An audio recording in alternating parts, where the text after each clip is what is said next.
ito expected ko nga na yung unang dry run yan. Oh. So, hindi naman malaki sales eh. Oh. Diba? Maybe ang take ko niyan 4 to 5 million kasi hindi pa naman operational yung maraming OTB eh. Diba? Pero dapat suportahan natin. Doon ako nagagalit kay Chairman. Hindi dahil may personal akong sama na loob. Pero yung style niya eh, yung demeanor, yung kanyang, yung manner of how he conducts his leadership with impunity. I-reverse mo lahat ng ginawa ng BOS. Tapos ano, pahirapan mo taong bayan. Diba? Scott Frisiuno, may hindi nag-serve miskin isang araw ng suspension niya. Ayun, ayawa ng Diyos, binigyan ng pagkakataon ni Imperator si Echoranran. Di ba? Walang ginagawa. Nalibunan, putok na putok to, Chairman. Di ba? Dahil sa katarantaduhan mo, noong linggo, bawal manalo yan sa kay ni Ate Raquel dahil nga, re-reverse yung decision. Di ba? So, hindi pa tumatakbo si Kabayo, talo na. Paano yung mga tangang karerista na hindi alam yung ganyang storya? Di ba? Mabuti sana kung kaya sila ni Master Mantaraya na well-informed. Paano yung mga hindi well-informed? Hindi kawawa naman yung 10-20. At balita ko pa nga, sabihin na raw yung mga tellers sa PTC na bawal ang singer. May CCTV. Di ba? Paano naman ang gagawin din? Di ba? Gaya sa amin sa probinsya, may mga consumable. Siyempre, mayroong tiyatawag na premium. Yung may doon sa loob. Kaysa doon sa kilipis. Siyempre, kasi nga, sa makina, natural. Natural. Siyempre, may premium ka binabayaran eh. Yun na nga lang nakikita ng OTV. Kaya nga, to be honest, di ba? There's something wrong with Chairman Relly. Hindi ko pwedeng i-attribute sa kanya yung kinaganda ng industriya. Kasi ang kinaganda ng industriya, ang realidad, taxes. Di ba? Bumaba yung taxes, nainganyo ngayon yung mga tao. Sa totoo nga, ilang rules na binend niya. Pero okay naman, nakapapor. Pinayagan niya yung gelding. Ang imported na walang silbi. Kasi ang purpose ng araw, ang spirit of the law, kaya pinapayagan ng imported to enhance yung breeding sa Pilipinas. Kung magdadala ka ng gelding dito, ang kakalabanin ay mga local, unfair competition. Unfair competition. Kawawa yung mga kabayong bababaan ng mga imported. Gilded. Di ba? So, it defeats the purpose. Pero nga, gustong i-appease ni Chairman lahat eh. Masyado siya namulitika. Di ba? Yan ay diferensya niya. Kaya nga, I have nothing against him. Pero I have nothing for him. Kasi nga, binaboy niya eh. Di ba? Sa sobrang ang dami niyang amo, masters, yung mga house owner. Kasi ka nakakita, malaki premium ng mga imported. Di ba? Pero yung local, saan ka nakakita? Di ba? May one time, may nagpakarera for kay Parindante. Di ba? So sabi ko, anong purpose yung si Lucille Siniata nanalo? Ang purpose pala noon, kaya laki ng premium, 2.5 million, para ihabol sa earnings, para makasali sa ambassadors. Kap, isipin nyo gumawa sila ng karera to circumvent the law just to accommodate. Kung hindi alam ni Relly yan, at hindi alam niya sa karera, lokohan. Panay hipokrito eh. Ang titigas ng tri-org. Pero pagkarap naman si Relly, walang magawa. Ano yun? Diba? Kaya na yung PJC, binarako niyang ganyan na nagpa-nobeling siya bago magsimulang ito. Sa akin, sign of ano yun eh. Ano, sinusubukan mo ba kami? Hawak ka ba ni Atty. Morales at ni Tony Tan, diba? I mean, to put it bluntly, diba? Yun ang tingin ng tao para na ino-bearing niya yan. Kaya nga sabi ko, tinan mo, itong ang daming takbo yata over this weekend si Boss James. Kasi pag nalala si Michael, ini-explode sila eh. Diba? Through chairman at the BOS, kaya they can get away with murder. Diba? Pero yan, all are hearsay. Siyempre, hindi naman credible testimony yung lasing na tao eh. Ano magiging credible testimony? But what I'm trying to say is this. We can do better. Diba? Ano, suicide na lang yung 2 taon mo. Dapat nga, answerable si chairman kay Mayor Abalos kay SILG eh.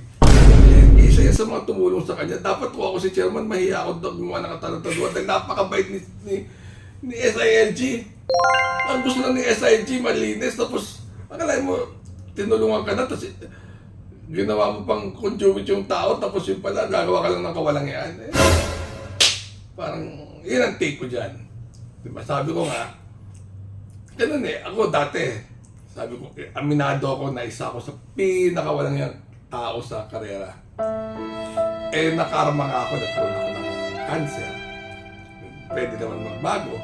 So, medyo timely naman Every time naman na pumapasok ako na gumagawa ako ng mga ganito, pag may nakikita talaga akong babuyan na, may sukdulan, di ba? So, pati may Jollibee sa karera Oo. Pag takbo nila nung mag-asawa, may bida. Bida. Kung sino yung bandera, kung mastan mo say by Boy Lollipop, bida. Di ba, Marengo, hindi na rin, akala mo hindi lucha si Marengo kanina, ang bibilis nun nila, toke-toke, rumba, tsaka niya, bida pa rin. So, sabihin ko, namamanipulate nila Okay lang naman sana. Problema, paano yung mga palit na horse owner? Tapos, really is playing too much politics playing too much politics. Yun lang naman. Di ba? Kanina, I told you so. Alam na naman natin mangyayari, pero hinahayaan lang natin. So yan, pag wala nasuspende, lalo na sa PJC, wala. Same ano lang yan. New drug with the same tricks, di ba? So ganyan din. So, may masususpende, babaliktad naman na rally. Sasabihin niya, hindi, may committee. Putang ina naman, may committee. Tigil-tigilan mo nga yung mga katarantaduhan mo. Pati ba naman kami, kwentuhan mo ng ganyan. Yung batang musmus, boy Paraiso, tigilan mo nga kami. Diba? So, ilang take ko dyan. I have nothing against chairman, personally. Pero nga, yung how he leads with impunity. Diba? Nagkakaroon Diba? Maaring nagkakaroon. I heard. Diba? Answerable yan doon sa drug testing. Anong anyari? Yung makina ng drug testing, di ba? Yung 400 million na mga may tahimik yung mga trial oil. May tahimik. 2-3 years na yan. Yung 1 year okay lang Pero 2-3 taon, bullshit na yan. Monster kill! Anyway, so sana tangkilikin nyo yung Buraut Corner ulit next week. Malay mo, baka gusto nila May magandang Hmm. balita dyan sa PGC nakita ko. Napakaganda ng balita. Yan! They will prove really wrong. Alam mo kung bakit? Bakit? Yung 2 piso na trifecta at DD1, gusto tangkilikin ng masa. Yun yung nire-request natin, hindi Diba? ba di ba? Di ba? At least, pakikita namin ng mga buraot, gaya mo, na ang 2 piso ay mas malaking benta kaysa sa 5 piso na DD1 Totoo. at trifecta. Masaya ang tao! Ngayon pala nakikita ko na, 2 piso lang. Makinig agad sila. Double kinela kaya. Di ba? Kasi kumbaga hindi naman sila. Kasi gaya niya, pinilit ni Relly yan yung 5 piso na trifecta at DD1 Kanyang idea yan Pero wala Di ba? Nabawasan yung sale. Sabi niya, tataya rin naman tao. Pero, tinan mo ngayon, they will prove really wrong na mas malaki ang benta ng trifecta at DD1 dahil sa ginawa ng BJC. Totoo yan. At masaya tao. Dapat lang kasi magsimula si Relly makinig sa tao, hindi sa mga host owner lang. Huwag siya makisalbahe. 2 taon, binigis na nga siya ng extension ng 2 years, hindi na siya nahiya kay Mayor Abalos. Di ba? Ang dami niyang amo. Ang dami niyang amo. Ang dami siyang compromises. Ang dami niyang Kaya walang mangyari dyan. Walang mangyayari. So, babalik rin lahat. So, hanggang hindi mo titibayan yan, wala ka sa akin. Mga walang bayag yung mga yan. My God, I hate Wala try or no offense. Ang dami yung grupo, hindi nyo kaya si Relly. Yun ang realidad Nobody speaks up. Kasi napolitika na sila ni Relly lahat eh. Yun nga, di ba sabi ko nga, yung kay Atty. Nabubutot ako kasi kanina rin. Walang tinakbo yung This Old Heart of Mine tsaka yung Glenna Moon. Ano yun? Nagbabiyahe na si Atty. I doubt. Di ba? Yung Diana tsaka yung kanyang golden opportunity. Hindi man lang, bago pa na tumakbo ang karera, tinanila yung benta. Putok na doon na hindi lalagpas. Maraming kwento ang loob ng karerahan na hindi nalalaman ng mga tao sa labas na kaya nga lugi yung iba. Diba? So, yun, I don't intend to do quarrels. Medyo kalmado ako, nakadrugs ako ngayon. Oo, yan, tama yun. Oo, nakadrugs. Pero minsan nakakapangkigil. Nakakapangkigil. Basta ako ayoko yung binubuli rin ako eh. Humingi naman ako dispensa na yung mga name calling eh. Dapat kasi catcalling. Calling? What? Diba? Basta ano. Sana lang it's either he shapes up or he'll be shipped out. Dahil ang dami. Putok na putok eh. Wala naman siya magandang reputasyon sa karera. Alam naman yung mga padali niya eh. Padali Diba? Make the most out of it, chairman. Mahiya ka naman sa tao. Kasi alam naman namin yung mga kalokohan mo eh. Diba? Putok eh. Lagyan mo kasi ng konting pulido, masyado ka magaspang gumalaw eh. Magaspang eh.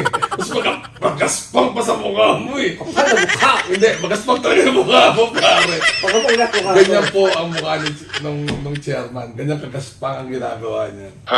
Oo. Ako, hindi ako natatakot sa kanya kasi ginawa niya yun eh. Di ba? He should be answerable at that. Unang-una nga sagutin niya, ano na ang nangyayari? Gusto niya, interview ko siya, ano na nangyayari sa drug testing na in-enforce nyo? Nasaan na yung 10 million mahigit na machine na yun? White elephant? White elephant? People's money! Baka nagkaroon ng kickback, hindi natin alam. Pero sabi nga nila, ang tao ngayon, naghahanap na ng resibo. Resibo na ngayon. Everything is documented, properly documented. Di ba? Dati di mo nangyari doon? Di ba dati kalakaran sa DPWH, 10% o 15% sa horizontal, 20% sa vertical. May mga ganun-ganun formula sila. Pag-asphalt, ganito. Yung mga cat's eye, ganito. Putok naman yan eh. Pero ginawa nila yung flood control na kailangan 50% goes umalma tao. So, ganun din. Di ba? Alam namin kalakaran na perder, walang hiyaan, scripted, sarsuela. Pero the people deserves better. Diba? We could do better, di ba? Kasi ngayon na ilang ang Gen Z ngayon eh. Oo, Di ba? Yun eh. Di ba? Iba na eh. iba na. Moving forward na tayo eh. Moving forward. Kita mo, ang dami natanggal na karalan sa Macau yata natanggal dahil nga sa masyadong karapal na yung ginagawa doon. So, narating din yung point na yung mga addict sa karera dahil nga hindi nagpapadalo dahil nga tatabangan. So yun lang. So, maybe next week baka maganda-ganda na topic. Gusto ni Chairman sagutin niya yan. I can interview him kung to have his side. Pero ang kapal na mukha mo para i-reverse yung decision kay Kuno at walang nahuhuli. At nakikita niya with two of his eyes and sa dami niya dapat na naririnig niya naman yung walang yaan sa karera ngayon. So, wala siyang ginagawa. Hindi kayo believe in me lang, ini-state mo. Tapos kita mo, anong ginawa kanina. Ikaw ang may kasalanan yan. Ikaw may kasalanan yan. Miski na hindi nakatakbo yan, miski na in-scratch yan. Alam nila na wawalang yena yan. Hindi ba kaya nang in-scratch? Yeah. Yun lang yung potential, no?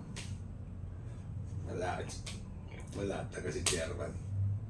Ikaw ba against ka kay JB Hernandez? Gumigimik na lang eh. Pa-retire na eh. No offense Tingin ko gumigimik na lang. Gumagawa na lang ng pera kasi nga. Pa-retire na eh. Tagal ba? 2 years pa raw. Ang baho manakay. Polite bell. I mean, pag siya sumakay, mabaho. Pag si Garganta, isipin mo yung sa handicap, si Garganta, PWD, di ba? Ano yun? Pero mas magaling sa kanya. There's something wrong with him. Di ba? Kasi ang purpose nga niya, maaari is to magdaglag ng laban eh. Pagkapirahan na ng lahat ng takbo eh. Isandal lang kanyang sakay. I mean, personal opinion ko yan. Di ba? Hindi ko sinasabi sa inyo na yun yung gospel truth. Di ba? Sa tingin ko, yun ang tingin ko. Yun ang aking analysis na pumipera na lang to kasi pag goodbye PDP sa to. In fairness kay Tagulaw, Oh. namimili na lang siya ng sakay kasi nga yung binabawasan niya na yung biyahe. Magbabiyahe si Tagulaw definitely pag sakay kay Parin Jolo, di ba? Pero si Jeff, kung kaya niya bawasan na yung mga biyahe, binabawasan niya. Umiinom ng gamot sa karma. Di ba? Mahirap matsambahan. Di ba? Mahirap matsambahan. Kaya nga ang galing nito na eh. Natakot matsambahan. Oo. Kaya nagtitiro na kaagad. Di ba? Pero sa akin, goat yan. Isa sa mga goat yan. Kaya nga swerte yung mag-asawa dyan na maayos naman si Tunoy. So, yun lang. Nagulat lang talaga ako ng ginawang no bearing. So, halata may kinikilingan si chairman. Huwag na sabihin naman siyang na hindi lang siya nagdedesisyon buong Eh, syempre, pinipursue niya yung Syempre, chairman ka chairman ka eh. Oh, kapitan ka eh. Oh, alam, hindi mo madali yung mga kagawad mo. Yun lang naman ang take ko. So, pwede naman siya umalis ng karera na maayos pero ang dami niyang iiwanan problema dito pag ganyan. Di ba? Masyadong binastardize niya yung karera. Alam mo yung mga board of stewards, walang laya. Oo. Tapos, on the take. So, wala rin. And kalmado ako hindi ako nagmura. So, remember to be good because God is good all the time. Thank you for watching Mura Out Warrior. See you again next week. Bye-bye. Bye-bye.